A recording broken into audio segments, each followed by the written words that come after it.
Hi guys, it's me Pajamakin and welcome to another monthly roundup of Bara, this time for September 2024. We're in the middle, kind of the end of the month, so a few things have happened. We're going to get to the nitty gritty of everything.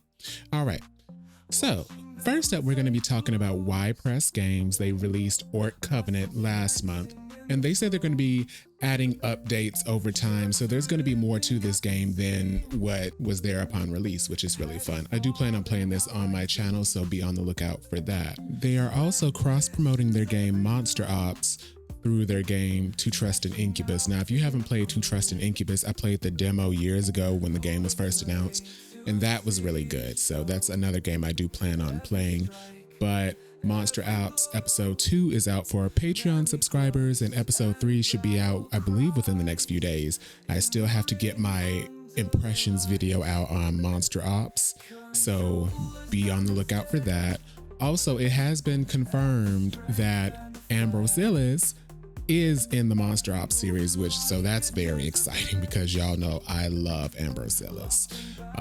But if you want to be up to date on Monster Ops, be sure to subscribe to the YPress Games Patreon. It's only $5 a month for you to have access to Monster Ops games 6 months before they release. A little refresher on Monster Ops, it's the story of a military secret ops, Bros Tide and Wraith, as they battle and have sex with horny rogue monsters and come to terms with their feelings for each other.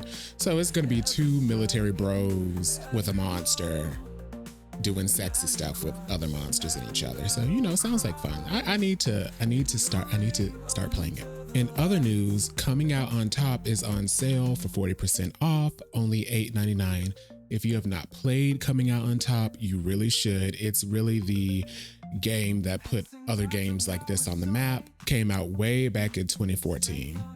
You play as a college student named Mark Matthews as he comes out and just kind of adventures the rest of his college life as now an openly gay man having, gay experiences. And the characters are really good. It's really good. Y'all should definitely check it out.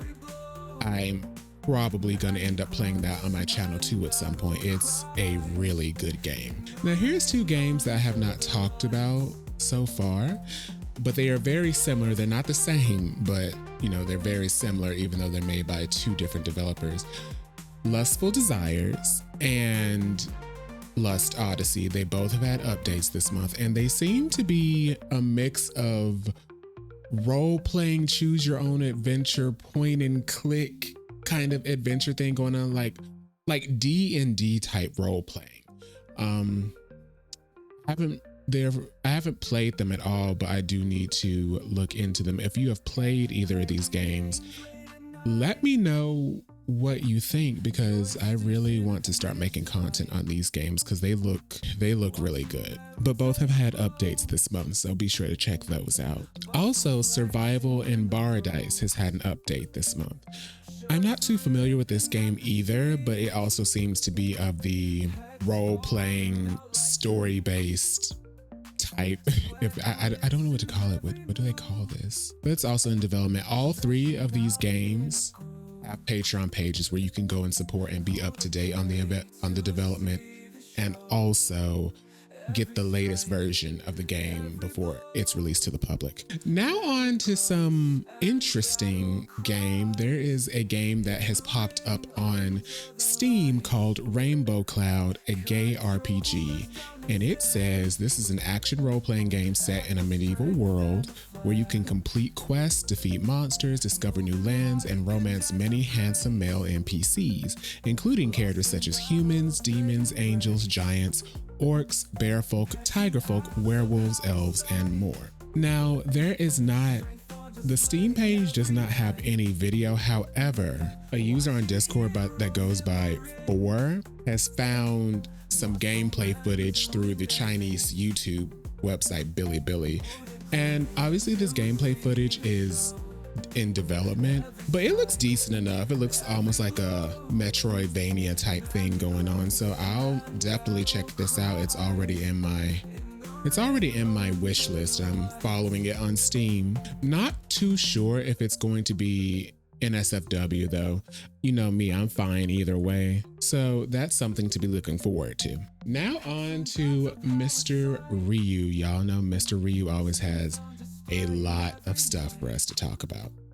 So firstly, Hunky City has been updated with a cloud saving system, which means that no matter what platform you play the game on, your save file will be the same. So if you play it on PC and save, and then you want to go on your phone and start playing it, your save file from your PC will also be the one on your phone. So you can just hop right back into where you were, initially. There is also an update DLC for Hunky City coming out on the 30th of October called Halloween Wet Dream. I have absolutely no idea what's going to be happening here. It sounds very exciting. And I'm happy that with this game's success, they're going to be constantly building upon it, just constantly building and putting more things. I mean, I say constantly, but I don't know how much they plan to put into the game, but I'm glad to see they're not done with development for the game. They're not done with development for Dead Dating either. Dead Dating still has Dead Dating EX, which adds the open world exploration that we see in Hunky City to Dead Dating. And Dead Dating EX is still planned to come out before Christmas this year. Now on to well, it depends on how you take it. Some bad news followed by some really, really exciting news. So it looks like reception to Abyss Fables was not too great. So they will not be going forward with Abyss Fables at this time. And so if you are part of his Patreon, he had a game called Bara Tales. That was the NSFW version of Abyss Fables. And I think the only difference is that the scene where the grandfather and the hunter were doing stuff, there's actually an image that goes with the scene as opposed to just seeing Red's face. But reception was not too great. So I don't think they're scrapping it, but they're putting that on pause and going forward with another prototype to see how everyone's reception will be. Now, why was reception not that great? I think it's a good few things. I think for one thing, a lot of people, and I remember I saw a lot of comments, a lot of people were very turned off by Red's personality.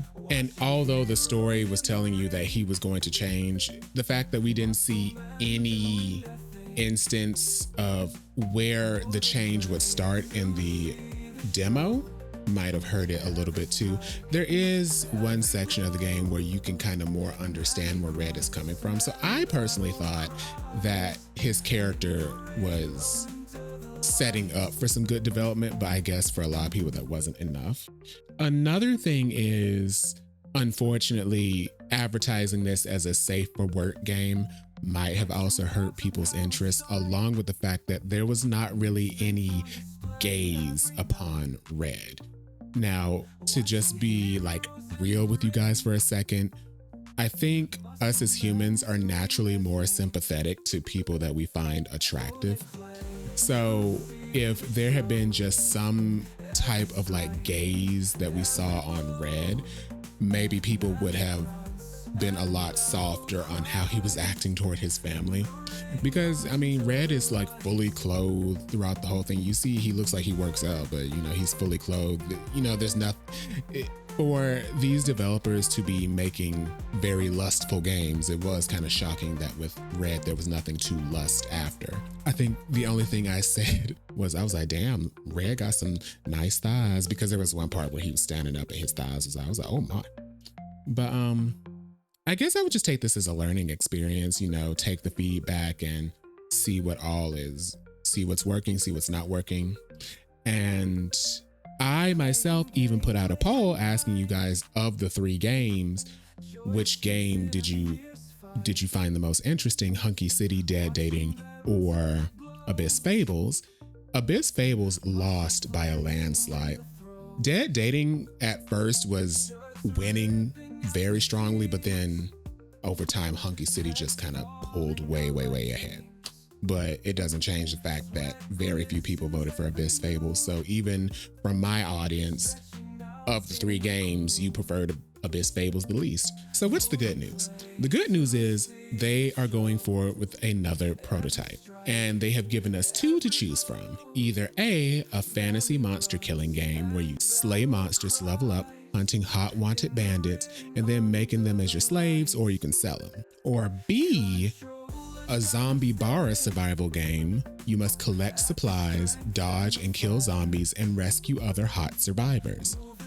Now, so far, fantasy monster killing is in the lead, but both games will be made at some point.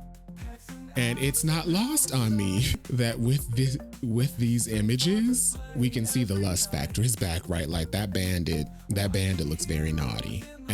And this guy over here on the right with the ice cream, I don't know what kind of zombie apocalypse he's in, but I kind of want to be there too. So it is very important that your voice be heard.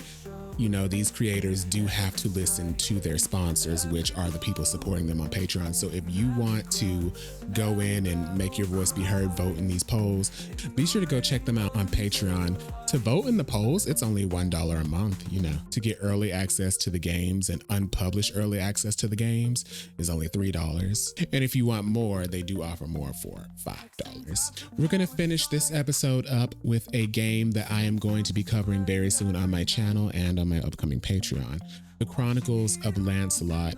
Now, let me read to you guys what the Chronicles of Lancelot is. In this uproarious gay RPG adventure, players are transported to the whimsical world of Camelot, where swords whisper and treachery lurks in the shadows. Uther Pendragon forged Camelot with the legendary Excalibur. Among the children who grew up in the echoing halls were Lancelot, Arthur, Kay, and other knights of the Round Table. However, their idyllic camaraderie crumbled when Uther's trusted ally Ban betrayed him, setting off a chain of events that would forever alter the course of Camelot. So I already have the game. I've played a little bit of it just to get the feel of it. Y'all are really gonna enjoy this gameplay. I really like how the world is built and how you interact with the world. It's gonna be heavily edited. There is so much sex. There is so much just off to the side. Like you're walking and then you turn to the side, somebody's doing something, you interact with them and they give you stuff after you do stuff too. It's crazy. So it's gonna be a fun watch. It's gonna be crazy because just what little I played of it is crazy.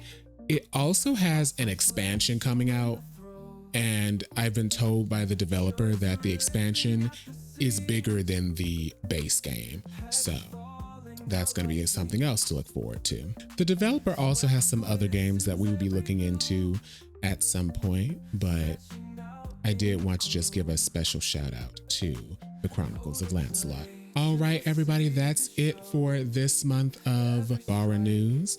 I hope to see you again next month, and until then, I will be seeing you guys around.